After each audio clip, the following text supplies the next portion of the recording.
నాకు రామాయణం కానీ భారతం కానీ ఇవన్నీ ఏదైతే ఉగ్గుపాలతో పట్టినటువంటి నా తల్లి నువ్వు నిలబడాలి అని చెప్పిందో ఆ తల్లి మాటని నేను ఈరోజు శిరసావహించి ఇక్కడ నిలబడుతున్నాను. నా తల్లి ఎంత గొప్పదో నేను హిందూపురాన్ని కూడా నా తల్లిలా భావిస్తున్నాను. హిందూపురం కూడా నాకు ఒక తల్లి అనుకుంటున్నాను.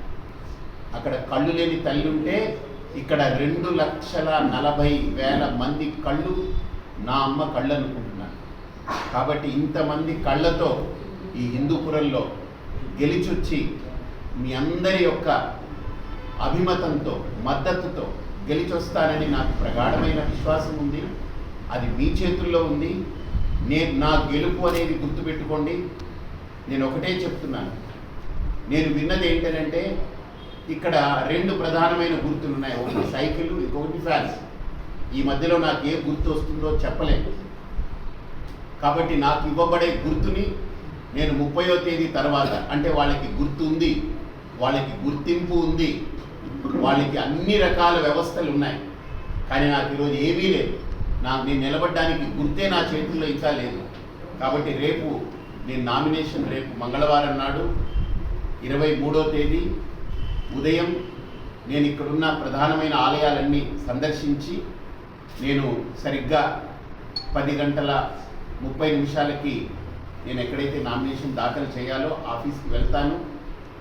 ఆ కాగితాలన్నీ సరిచేసి మాకున్న పరిజ్ఞానంతో 10 మందితో మాట్లాడి సరిచూపించి ఇది ఎక్కడ డిస్క్వాలిఫై కావడానికి వీలు లేదని అన్ని రకాల జాగ్రత్తలు తీసుకుని నేను దాన్ని రేపు నామినేషన్ దాఖలు చేయబోతున్నాను. కాబట్టి నేను నామినేషన్ దాఖలు చేసిన తర్వాత స్క్రూటినీ అయిన తర్వాత నాది యాక్సెప్టెన్సీ వచ్చిన తర్వాత నాకు గుర్తు 29వ తేదీ కానీ 30వ తేదీ కానీ ఇస్తారు. ఆ గుర్తుతో నేను 11 రోజుల వ్యవధిలో ఈ హిందూపురం అసెంబ్లీ నియోజకవర్గంలో ఖచ్చితంగా ఎంతవరకు నేను చేరగలను అంతవరకు చేరే ప్రయత్నం, నా 2 కాళ్ళు ఎండనక వాననక నేను తిరుగుతాను. ఖచ్చితంగా నా యొక్క అభిప్రాయాన్ని ప్రతి ఒక్కరితో పంచుకుంటాను. నాకు తెలిసి పెద్ద ఎత్తున మహిళలు కానీ యువత కానీ నా వెంట నడవడానికి సిద్ధంగా ఉన్నారని నా మనస్సు చెప్తుంది. అందులో మా అమ్మ ఆశీస్సులు నాకున్నాయి, నా తల్లి యొక్క ఆశీస్సులు ఉన్నాయి. మా అమ్మ ఒక మాట చెప్పిందంటే ఇప్పటి వరకు నేను 2 అలా చేశాను, 3వది నా అడుగు వేస్తున్నాను. కాబట్టి తప్పకుండా ఇది ఎవరి మీదనో ఆరాటంతోటో పోరాటంతో నేను చేయట్లేదు. నేను దీన్ని ఒక యుద్ధం అనుకోవట్లేదు, నేను దీన్ని ఒక యజ్ఞం అనుకుంటున్నాను. నాకు ఎవరితో రాగద్వేషాలతో పని లేదు. కాబట్టి ఇక్కడ ఉండేటువంటిది ప్రధానమైన గుర్తులు 2, ఒకటి ఫ్యాను, 2 సైకిల్.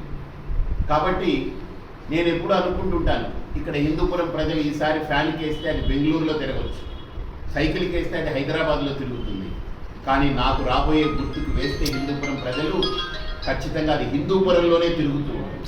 నా ప్రతిజ్ఞ. మా అమ్మకు కూడా చెప్పాను, నేను అప్పుడప్పుడు వచ్చి నేను చూసుకెళ్తానమ్మా, మిగతా సమయం ఎక్కువ సమయం పెద్ద భాగం నేను అక్కడే పెట్టాల్సి వస్తుందని అంటే తప్పకుండా వెళ్ళి, నువ్వు సన్యాసివి, అన్నీ వదిలేసిన వాడివి, నాతో నీకేం బంధంతో పని లేదు, నువ్వు వెళ్ళని ఉంటాను. అప్పుడు కన్న తల్లి నన్ను అలా ఆశీస్సులు ఇచ్చి నన్ను పంపింది అని అంటే నాకు అంతకంటే ఏం కావాలి.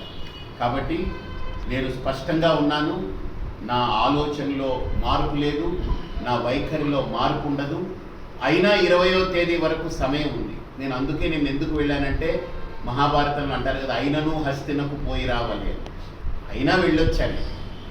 కానీ నాకు అక్కడ సుముఖంగా కనపడినప్పుడు, ఆ వాతావరణం నాకు కనపడినప్పుడు నా అభిప్రాయాన్ని కూడా నేను తేటతెల్లంగా చెప్పడం జరిగింది. ఏ పార్టీ రేపు నామినేషన్ వేస్తే ప్రచారం చేయాలి. నేను రేపటి నుంచి ఇదే చెప్పాను, ఒత్తిళ్ళంటూ వస్తే ఒకటే ఒత్తిడి, నేను ఒకే ఒత్తిడికి తలొగ్గుతాను. నాకు వ్యక్తిగతంగా ఏదో ఇస్తానంటే నాకు వద్దు. హిందూపురానికి నేను చెప్పిన అభివృద్ధి ఏదైతే ఉందో దానికి నాకు ప్రమాణం చేయండి, మీడియా ముందుగా నాకు చెప్పండి, మేము చేస్తామని. రెండోది, నాకు ఆ ప్రతిజ్ఞ అనేటువంటిది స్పష్టంగా నా మనసు అంగీకరించలేకపోతే నేను చెప్పమనండి. ఎవరు చెప్తారో వాళ్ళు చెప్పాలి, చూద్దాం. ఎవరు నన్ను ఒత్తిడి చేస్తే వాళ్ళతో మాట్లాడతాం. ఎక్కువ వెళ్ళట్లేదు, అంటే ఆయనకు కూడా రకరకాల ఆలోచనలు ఉన్నారు, ఒత్తిళ్ళు అక్కడ వాళ్ళు. నేను చెప్పాను, ఇవన్నీ చెప్పినా చూద్దామండి, మనం ఆలోచిద్దాము అన్నట్టుగా మాట్లాడాను తప్ప స్పష్టత ఏం లేదు. బికాజ్ అక్కడే రకరకాల ఇప్పుడు నిన్న 4 సీట్లు మార్చే ఒత్తిడి రకరకాలు ఉన్నాయి. మనం ఎవరిని ఇప్పుడు టార్గెట్ చేయరు. అంటే నా అభిప్రాయం ఏంటంటే మనం మంచి చేయాలనుకుని అడుగు వేస్తున్నాం. ఒకరిని మనం విమర్శించి ఒకరిని తోలనాడి అసలు వద్దు. మనం హిందూపురాన్ని బాగు చేసుకుందాం అనుకుంటున్నాం. నడవండి, నాతో పాటు నడవండి, నేను రెడీగా ఉన్నాను. ఈ ఊరు నాది కాదు, ఇక్కడ నేను పుట్టలేదు, నేను ఇక్కడ ఒక మెతుకు తినలేదు, నేను ఇక్కడ బట్ట కట్టలేదు, నాకు ఒక అంగుళం స్థలం లేదు, కానీ ఈ నేల నన్ను కోరుకుందని నేను భావిస్తున్నాను.